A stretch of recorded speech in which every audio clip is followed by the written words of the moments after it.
qui viendra ici te l'expliquer beaucoup mieux que moi.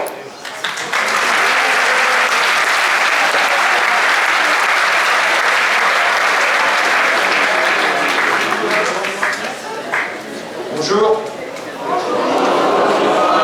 C'est un sacré challenge que d'essayer de vous expliquer comment on construit la paix.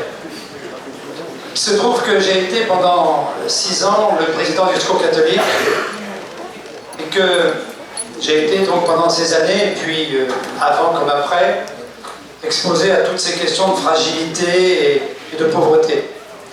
Et il se trouve qu'auparavant j'ai avec vous une histoire qui, dans ma vie, a été un moment tout à fait essentiel. J'étais scout, chef de patrouille, je terminais mon dernier camp et je m'apprêtais à devenir chef de troupe. Et puis, mon aumônier m'a dit, écoute, il y a dans notre ville, il se trouve que nous habitons la même ville que Gilles, Nanterre, d'une commune populaire. Dans cette ville, il y a un certain nombre de jeunes dans les quartiers populaires qui ne sont pas proches du scoutisme. Il faut dire qu'à ce moment-là, plein vent n'existait pas encore. Bravo Gilles, c'était une bonne idée. Et donc, puisque le scoutisme a abordé beaucoup de choses, essaye de les mettre au service de ces jeunes un peu plus difficiles à encadrer, pour lesquels peut-être que le scoutisme est un peu redoutable. Alors vas-y, essaie de te mettre à leur service. Et alors ce qui s'est passé, c'est que il a fallu, parce qu'on organisait des camps, comme vous en organisez, il a fallu que j'aille voir les familles pour essayer de les décider à envoyer leurs gamins en vacances. C'était la première fois que ces enfants partaient en vacances. C'était, hélas, il y a 50 ans. Je suis plus tout jeune. Et là, j'ai vu ce que c'était que la pauvreté. J'ai visité des logements insalubres, dégradés, épouvantables. Je n'en avais jamais vu. Et peut-être que, devant les difficultés, ces personnes qui ne pouvaient pas payer le camp, ils n'avaient pas les moyens, c'était impossible. J'ai découvert qu'il fallait probablement aller plus loin dans l'engagement, et peut-être c'est là que j'ai franchi le pas de l'engagement politique.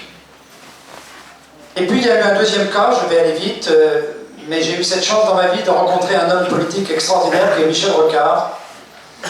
Et cet homme avait eu 2 caractéristiques. La première, c'est qu'il avait envie de parler vrai aux personnes. Et la deuxième, c'est qu'avant tout, et c'est là que je rejoins le message de la paix, il estimait que toute personne avait quelque chose à dire.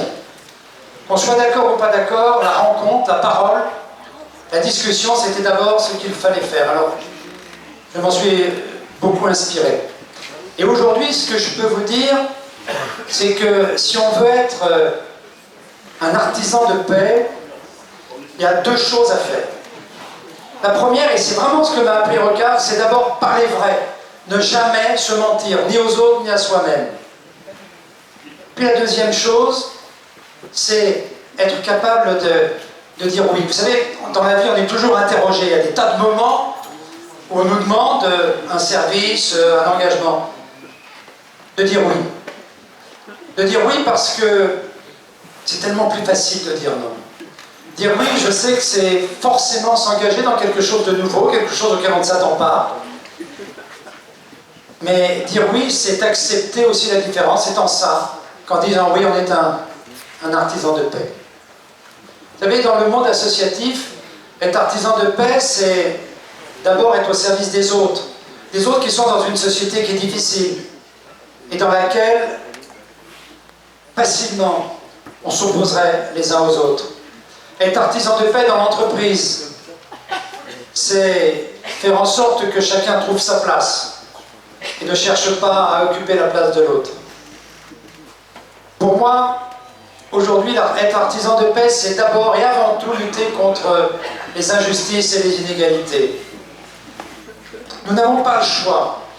Ou nous adoptons une attitude de coopération, ou bien ce sera la guerre. La guerre entre nous, la guerre entre les peuples, la guerre entre les classes sociales, je crois encore à cette idée. La lutte contre les injustices, contre les inégalités, c'est ça, aujourd'hui, être un artisan de paix.